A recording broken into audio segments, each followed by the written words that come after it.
Well, and the opposition suspects too that poker machines is an issue that's eating away at the leadership, and so this question from Julie Bishop to Kevin Rudd.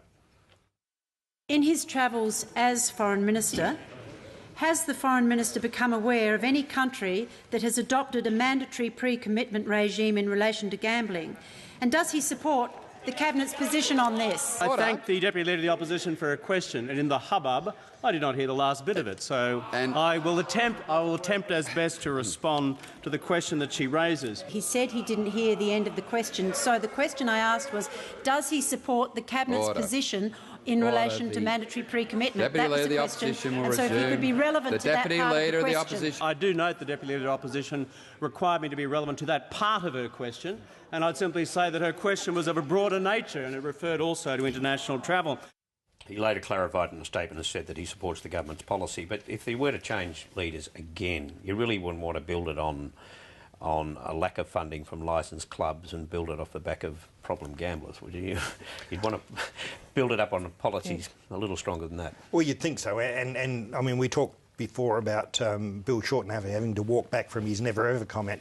If Kevin Rudd tried that, he would have to walk back from a whole lot of comments where he said he hated poker machines, he thought they were an evil thing in the community, and he spoke at great length about the scourge of problem gambling.